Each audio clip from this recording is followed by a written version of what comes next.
అదే RTV app వార్తల్ని క్షణాల్లో చదివే అవకాశం ఉంటుంది. ఒక న్యూస్ పేపర్, ఒక టెలివిజన్ ఛానల్ మీ చేతుల్లో ఎప్పుడూ ఉంటాయి. Welcome to RTV. నేను మీ శ్రీనివాస్. ఆరోగ్యమే మహాభాగ్యం, ఇది పెద్దలు చెప్పే మాట. అదే ఆరోగ్యం కోసం కూడా ఎంతోమంది వేలు లక్షలు ఖర్చు పెడుతుంటారు. కానీ వారికి ఆరోగ్యం నయం కాక దీర్ఘకాలిక సమస్యలతో అయితే బాధపడుతుంటారు.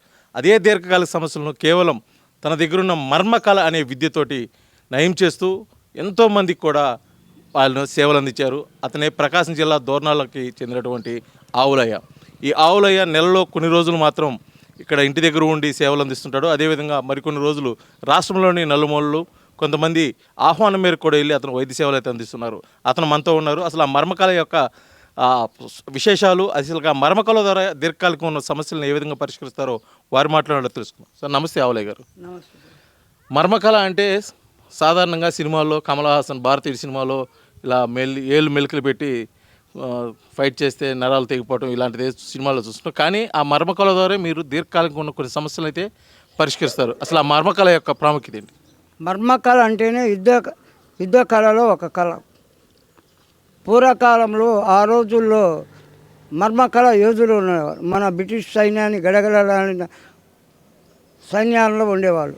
వాళ్ళు అదేవిధంగా ఆ కళతోటి వాళ్ళ కాలు చేతులు లేకుండా చేయటం, వాళ్ళకు మళ్ళా ప్రాణం పోయటం, మీ అండర్ గ్రౌండ్స్ ఎక్కడ ఉంటాయి, మీ మారణాయుధాలు ఎక్కడ ఉంటాయి అనే కళను మేము ఏళ్ళతో నేర్చుకోబడింది. ఏళ్ళతో ప్రాణం పోయొచ్చు, ఏళ్ళతో ప్రాణం చేయొచ్చు. జీవం పోయగలుగుతాం, జీవం చేయగలుగుతాం. ఇది కేవలం మానవ సేవ కోసమే నేను 50 ఏళ్ళగా ఈనకొండకు మొదలుకొని పిడుగురాల, రామాపురం, దుర్గి, చక్రాయపాలెం, పులిపాడు, జమ్మమడుగు, ఆత్మకూరు, రొండంజింతల, ముటుకూరు, మాచెల్ల, సాగర్, సత్తెనపల్లె, వలస, నర్సాపేట, మేరీపుడి, చిలకలూరిపేట, రాజువారిపాలెం, మాటూరు, గుంటూరు రాజ్యంలో బడి దాదాపు 50 ఏళ్ళుగా మానవ సేవతో ఫస్ట్లోనే ఉచితమే చేసేవాడిని. డబ్బు లేని నిరుపేద ఎక్కడ చూసుకోలేడు, తన కోసమే తిరిగేవాడిని. ఈరోజు డబ్బులు ఉన్నోడు వస్తున్నాడు, లేనోడు వస్తున్నాడు. వయసు అయిపోయింది కాబట్టి గతంలో గుంటూరు జిల్లాలో నేను ఉన్నప్పుడు కన్నా లక్ష్మణ కడప ఇన్ఛార్జ్ మినిస్టర్గా నన్ను తీసుకుపోయి రాయలసీమలో కూడా నేను పొద్దుటూరు, జమ్మలమడుగు, కడప, అవుకు, కర్నూలు గోవిందరెడ్డి హాస్పిటల్లో కూడా నాకు ఒక రూమ్ సహకారం. ఈ కళతోటి ఎన్ని పూసలు ఎన్నిపోయినాయి. టైల్ బోన్ కానించి పై వరకు కుండలిని అంటారు. ఆ కుండలు పై భాగం పోయినప్పుడు మెడపూస వల్ల ఉన్నప్పుడు చేతులు తిమ్మిరి వస్తుంది, నడుము ఉన్నప్పుడు కాళ్ళు తిమ్మిరి వస్తుంది. ఆ కుండలు ఏ విధంగా పోయిందో మాకు ఒక వెలుగుతోటి కళ్ళతో చూపిస్తాం. చూడగలిగి అది యథాస్థితిగా జరిపినప్పుడు దానికి జీవం పోయటం. గతంలో కూడా మాకు లైసెన్స్ ఉందా, పర్మిషన్ ఉందా, ఎంతోమంది విలేకరులు, మీడియా వాళ్ళు, అప్పుడు మీడియా లేవు, చాలామంది ఉద్యోగస్తులు కూడా ఈ కళకు లైసెన్స్ ఉండాలి, నువ్వు ఎట్లా చేస్తావు అనే రోజు. ఆ రోజులో నేను రాజకీయ అండలతో జనం కోసం సేవలు తిరిగి ఈరోజు అధికంగా విధంగా మీడియా ఛానల్స్ వారు కూడా మీతో సహా కాకుండా గతంలో క్యూమర్ న్యూస్ ఛానల్, భారత్ ఛానల్, ఇది దీర్ఘకాలికమైన కళ. ఇది మీరన్నట్టు లైసెన్స్ తోటి పోవాలి. కాకపోతే ఇప్పుడు ఇది ఈ రోజుల్లో అంతరించిపోతూ ఉంది ఈ కళ అనేది.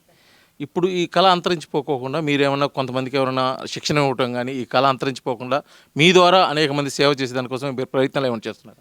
ప్రయత్నం చేస్తున్నాను. నాతోటి గోవిందరెడ్డి, ల్యాబ్ టెక్నీషియన్ శ్రీనివాసరెడ్డి తిరుగుతున్నాడు, సాయి ప్రసాద్ అనే వాళ్ళు ఇది ఎన్నుపూస ఏళ్ళతో జరపాలంటే ఒక శక్తివంతుడు కావాలి. యథాస్థితిగా పోవాలంటే ఏమో గడపారలు వేసేదో చలకపారలు వేసి నెట్టేది. ప్రాణశక్తి అంటే నవగ్రహ శక్తి ఉంది. అందువల్ల ఏళ్ళతో జరగాలంటే మా కష్టం. వస్తున్నారు, ఎంతో మేధావులు చూస్తున్నారు, ట్రై చేస్తున్నారు నాకాడ శిష్యత్వంగా, కానీ అంత సరిగా రావటం లేదు. వాళ్ళు ఇంత విశేషము ఉన్నటువంటి ఈ కళకు ముఖ్యంగా అటు అధికారుల నుంచి కానీ ప్రభుత్వం నుంచి కానీ పెద్దగా సహకారం లేదని చెప్పుకోవాలి. ఎందుకంటే దీన్ని ప్రోత్సహించినట్టయితే ఇక్కడ ఉన్న పరిస్థితిని బట్టి మనకు తెలుస్తుంది ఎటువంటి ఎవరు ప్రోత్సహించట్లేదని. దీనికి ప్రత్యేకించి ఈ కళను ప్రోత్సహించేందుకోసం కూడా అధికారుల నుంచి కానీ అదేవిధంగా పాలకుల నుంచి కానీ మీరు ఏమైనా కోరుకుంటారు? గతంలో నేను ఇంటింటి వైద్యం చేసిన మార్కాపురం, కంబం, బేస్తార్పేట ప్రతి గ్రామాల వారికి అన్నారాంబాబు గారికి కాలు స్లిప్ అయ్యే జబ్బు, వైఎస్ఆర్ పార్టీ ఆయన ఏమైనా సహకరిస్తున్నాడా? అదేవిధంగా అనేక ఎమ్మెల్యేలకు, ఎంపీలకు కూడా సేవ చేసిన ఎవరు గుర్తింపు లేదు. మానవ సేవ కోసమే నాకై నేనే తిరుగుతున్నాం. అదేవిధంగా ఈరోజు కూడా ఈ కళను ఎన్నో పెద్ద పెద్ద ఎమ్మెల్యేలు గతంలో రామానాయుడు, శ్రీహరి చనిపోయిన, గోపీనాథ్ మండేలా వైజాగ్లో, చీరాల రోసే పెద్ద బిడ్డ, మేధావులకు కూడా చేస్తున్నారు. కానీ దీని అభివృద్ధిలోకి తేవాలని ఎవరికి ఇంకా కోరికలు పుట్టాలి. అదిగాక నా వయసు అయిపోతుంది, ఇష్టప్రయత్నం చేస్తున్నా నేర్పడానికి. అందరూ ఏదో వస్తారు, ఒక 10 రోజులు ఉండటం, 15 రోజులు ఉండటం, ఇది మా పరిధులు లేనట్టునే వెళ్ళిపోయాడు. ఈరోజు కూడా మొన్న గాంధీ హాస్పిటల్ డాక్టర్ని నేను పేరు అడగలేదు, ఆయన వచ్చి కూడా చూసిపోయిండు 2 రోజులు ఉండి. వాళ్ళ అమ్మాయి నన్ను ఆస్ట్రేలియా నుంచి మొన్ననే వచ్చిపోయింది 15 రోజుల కింద. మొన్న శివరాత్రి ఏదో కార్యక్రమానికి వచ్చి శ్రీశైలం నుంచి కూడా చూసిపోతుంది. ఈ విధంగా ఈ విద్యని మీరు ఎలాగ అంటే వంశపారపర్యంగా ఏదైనా వస్తుందా, లేకపోతే మీకు ప్రత్యేకించి మీరు ఇంట్రెస్ట్ తోటి ఏమైనా నేర్చుకోవడం జరిగిందా? అసలు ఎలాగా, అసలు దీని గురించి మీరు భావితరాలకు చెప్పాల్సింది ఏమైనా ఉందా? ఉంది. గతంలో మాది ఇక్కడ సానికారం అనే గ్రామం. ఆ రోజుల్లోనే మాకు పార్టీలు ఉన్నాయి. మమ్మల్ని ఇక్కడ ఉంటే ఏదో చంపేస్తారనో ఏదో భయం మీద నన్ను తీసుకుపోయి శ్రీశైలం పెట్టింది మా జైనాయనకు ఆయుర్వేదం వచ్చేది. ఆయుర్వేద పరిచయాల్లో నేపాల్ నా గురువు సూర్యప్రకాశరావు. ఆయుర్వేదంలో వాళ్ళకు మా జైనాయన పరిచయాల మీద ఉన్నప్పుడు ఇక్కడ కూడా ఏమన్నా చంపేస్తారేమో ఈ పిల్లోని రక్షించంటే నా గురువు సూర్యప్రకాశతో పోయి నేను నేపాల్లో నేర్చుకోబడి నా ట్రైనింగ్ వెళ్ళా నేపాల్. ఇది ఫిజియోథెరపీ, పంచకర్మ, రూపాయి కాయిన్స్ కట్టేది. అవయాల్లో ఎక్కడ లోపమున్నా కనుక్కోవచ్చు, సునాయాసంగా చేయొచ్చు.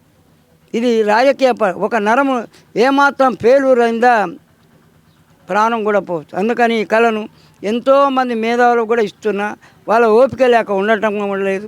బయట తిరిగి ఒక నెల రోజులు 20 రోజులు ఆ శ్రీశైల సదనం తీసుకుంటారు, ఉంటుంటారు, పోతుంటారు. ఎంతోమంది కళాకారులు వస్తున్నారు, గుండు సూర్యులు వస్తున్నారు, డాక్టర్స్ వస్తున్నారు. కానీ వాళ్ళకు ఓపిక లేదు. నా కాడ ఉండను, వాళ్ళకు వస్తున్నాను ఎంబడే వచ్చే కళ అనుకుంటున్నారు. మేము నేర్పియాలని ఉంటున్నాం, కానీ వాళ్ళకే ఓపిక లేక వెళ్ళిపోతుంది. ఈ కళ నేపాల్లో నేర్చుకోవటం వల్ల మర్మకళ దివ్య దృష్టితో చూడటం అంటారు దీన్ని. డాక్టర్ చూస్తే నీకు వెళ్ళిపోయేవాడి, నేను వెళ్తూ కూడా మీకు ఇలాగ చూపించు. ఆ నడుములో ఉన్నప్పుడు స్పైనల్ కార్డు పోతారని కూడా మీకు చూపించు. ఆ విధంగా కళ్ళు కూడా శక్తి ఉండాలి.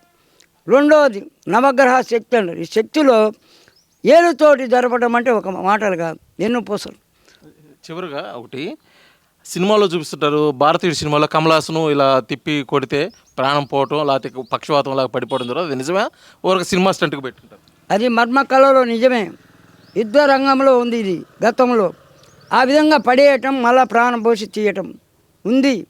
కళ గతంలోనే ఉంది. యుద్ధ కళలో ఒక కళ ఇది. మానవాదం లేకుండా చంపవచ్చు, ప్రాణం పోయొచ్చు. ఆ రోజు బ్రిటిష్ సైన్యాన్ని చేసుకోవడంలో ఒక విధానం, వాళ్ళను కొట్టడం, వాడి ప్రాణం లేకుండా అవయాలు పనిచేయనప్పుడు తనను దగ్గర తీసుకోవడం, అన్నాహారాలు పెట్టడం, తనను మళ్ళా పైకి తీసుకున్నాక మీ స్థావరాలు ఎక్కడ, మీ మందుగుండు సామాను, విమానాశ్రాలు ఎక్కడ, ఆ విధంగా పరిశోధన మీద ఉన్నప్పుడు ఆ యుద్ధ కళాకారులను ఆ రోజులో భారతదేశంలో సుభాష్ చంద్రబోస్ కుడిబుధం నా గురువు ఎక్కడ ఉన్నా కూడా వాళ్ళని పట్టియాలన్నప్పుడు వాళ్ళంతా ఈ దేశం నుంచి వెళ్ళిపోయింది.